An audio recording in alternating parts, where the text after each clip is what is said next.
Ayan, ako po si David Jan Canalita, presidente po ng Binavista Bangos and Oyster Association. So ayan, kasama ko po yung ating mga members and then yung mga wasar and then yung mga on duty po ngayong araw na to.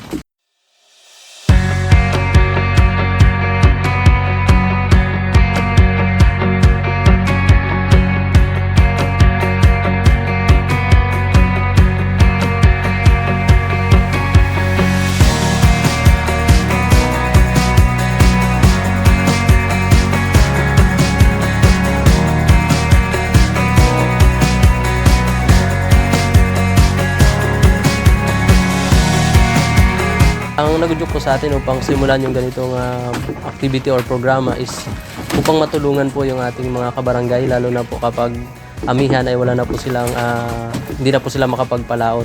So pinipre po ito para sa kanilang alternatibong pangkabuhayan. So yung una po is yung weather, so yung panahon talaga during the time na hindi na sila nakapagpalaot.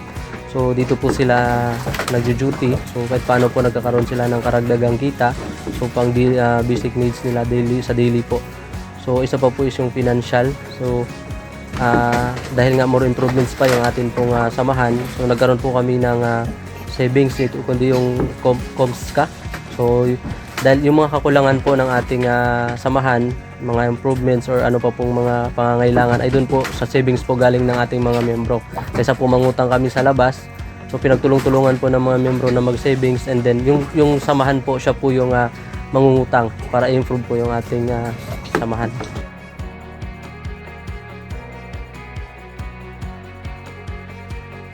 So first po is talagang from the start kami ay nagsimula at nagplano ni WPO.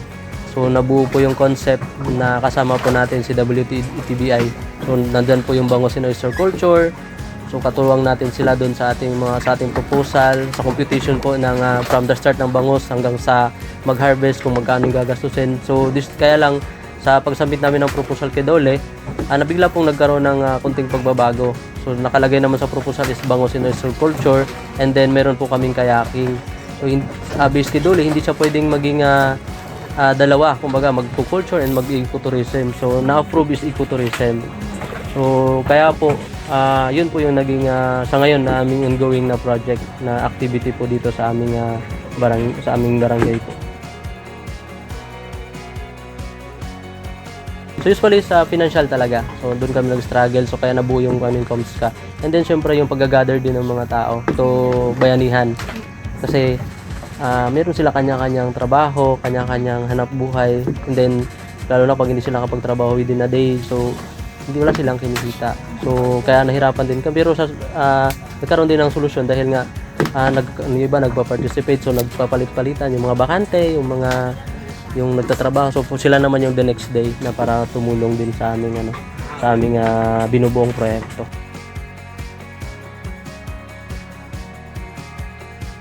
So as of now po, dahil nandito na nga is yung floating house, yung kayaking namin, so ang go namin is next namin is magkaroon ng moving floating house.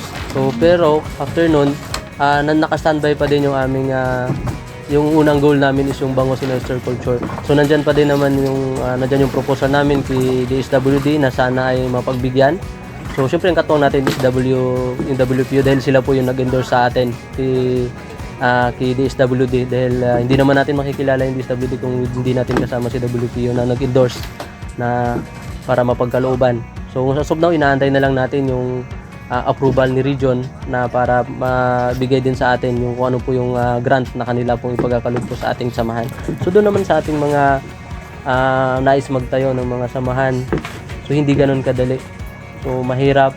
So kailangan mo siguro ng maraming klaseng mukha, maraming klaseng pag-uugalis. Hindi lang naman iisang tao yung makakasalamuha mo. So iba-ibang pag-uugali ng mga membro. So dapat yun ang una mong sa sarili, i-mindset mo sa sarili mo na iba-iba sila. So kailangan mahabang pasensya, and then financial. So usually hindi naman lahat or every time nandyan sila para magkapagtulong, pero kailangan mo i-accept sa sarili mo yun dahil maraming kailangang i-adjust. So in terms of financial, so kailangan mong mag-isip paano na hindi rin mahirapan yung iyong mga miyembro. So dahil kasi yung goal mo is makatulong. So hindi ibig sabihin na lahat ng pangangailangan ay kunin mo sa kanila. So parang I think pagtingin ko sa ganung status na kukunin mo sa kanila yung pagtulong na para buuin yung isang project is parang hindi ka nakatulong dahil sa kanila mo kinuha. Pero yun nga, dahil sa bayanihan, pagtutulungan, so nabuo po yung pagiging isang samahan. So hindi siya as one, as dahil presidente lang. So dahil kailangan nating involved din yung ating mga miyembro para maging isang talay samahan po talaga.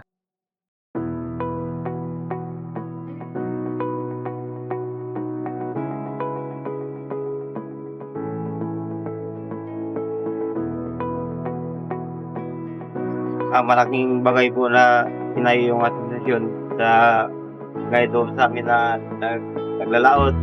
Pag malakas, meron kami sama na willing magkakitaan at sa aming pamilya. Kung walang laot, pag malakas din pag yan sa atin. Para po sa aming mga kababaihan, malaking tulong po talaga sa amin ang asosasyon kasi po kumikita po kami dito. Hindi lang kami nakakatulong sa mga asawa namin sa mga trabaho o sa mga gawain, kundi bagaman pati na rin po sa financial, nakakatulong na din naman po kami. Para yung sahod ng mga asawa namin, hindi na siya halos doon namin kukunin ang ibabudget namin para sa sarili namin sa bahay, yung mga maliliit na bagay na kailangan namin bilhin, dito na lang sa amin. Kasi kumikita din naman po kami kahit paano, kahit maliit lang naman po. So nakakatulong naman ng madami sa aming mga kababaihan. Yan, una salamat sa mga sumuporta, sa mga nakapunta na. So sa bisita dito sa amin sapagkat ito ay malaking tulong para sa aming samahan.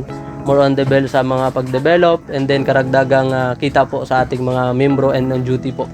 So lalo na sa mga iba pang mga kailangang improve po sa ating samahan. So malaking tulong po yun. Kaya iniimbitahan ko po yung lahat na sana po ay tangkilikin or bumisita sa ating floating house upang mas lalo pa pong madagdagan kung ano pa po yung mga kakulangan namin po ang pangangailangan.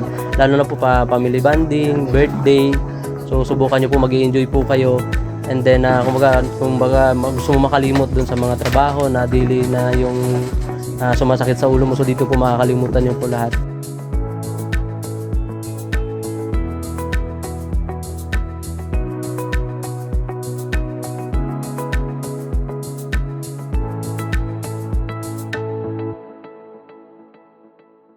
Umasa tapos iniwan. So makakalimutan nyo po yan dito. Yun lang po, salamat.